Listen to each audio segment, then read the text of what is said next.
I'm Jonas Vingegaard and welcome to the Cycling Dane.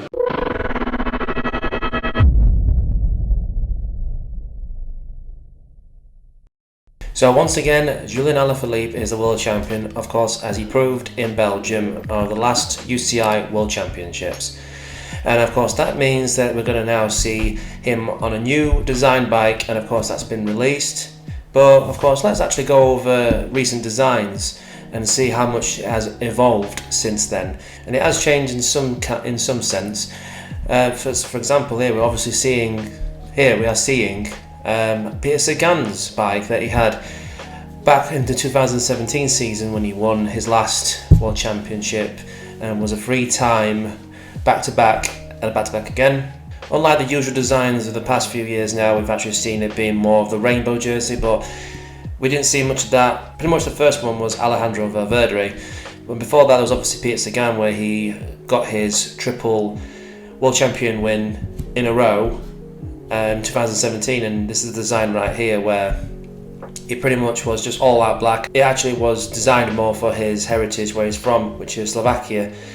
But obviously up until then it was Valverde who had the rainbow jersey designed onto his bike with these rainbow colours on all the way up from the top tube and the down tube. Here in this design it's more sprayed differently as it would be on Alaphilippe's. It looks like it's been uniquely designed professionally to fade in with the other colours of the rainbow, which is pretty good. But of course not only that, back then as well they also did it on his wheels, as you can see here, and also on his chainring. My favourite is actually Mads Pedersen's bike, where they designed the simplicity of the rainbow on the top and the down tube. But one thing I liked about it actually was that they actually did the rainbow colours on his chain, which I don't think some people might have saw, but if you look closely they did that as well, and that's actually quite unique. And of course we now move on to Alaphilippe's design, which is about basic as Mads Pedersen's was. So this is the current one he's having now. Simple white colour all over, which is the colour of the rainbow jersey, which has painted of the rainbow jersey onto it, and the rainbow colours are actually on the back of the top tube and all the way down to the down tube.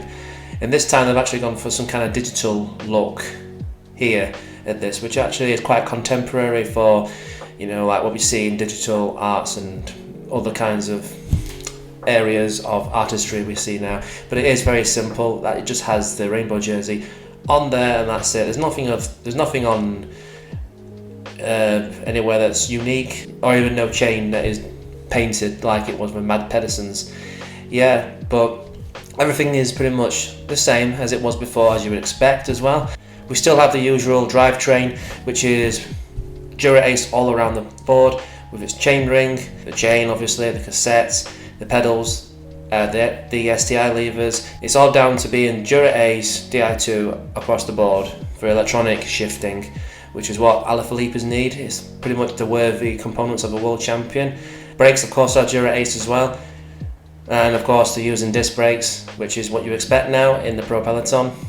Oh, just before I forget as well, actually I didn't mention the fact that their cassettes are actually going to be now 12 speeds again, because last year was the first time they actually used 12 speed. Yeah, for the first time it was actually last year. Most of the peloton was using it because Shimano just brought it out for them, for everyone else to use 12 speed. And it's quite got a big price tag on it as well actually if you want to go to a 12 speed, but I'm sure that's going to be quite a good ride to be using 12 speed.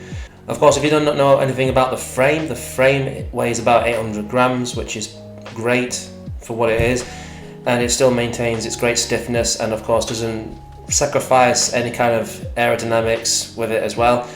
The actual name of the frame is the S-Works Tarmac SL7 Fact 12R, and of course we have Roval involved here again within the cockpit and the wheels. But starting with the cockpit, we have a Roval Rapide handlebar, which is made of full carbon.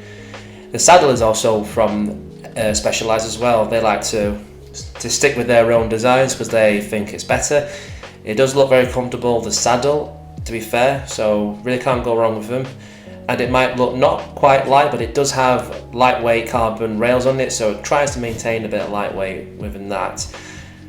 The wheels, as I mentioned, they're oval. They're also called the Rapide CLX. Great balance for weight and speed because they do look pretty deep, but not too deep. Because the deeper they'll go, the more heavy they'll get, and it's all for aerodynamics. But they want perfect balance, so this is the perfect balance kind of wheels that you need for performance. As for the tyres, they will be using for this bike the Turbo Cotton, which is probably not what we mentioned a lot on the channel before, because we usually hear maybe Vittoria Corsa or Continentals being on bikes, which is what you normally get anyway, really, particularly Continental.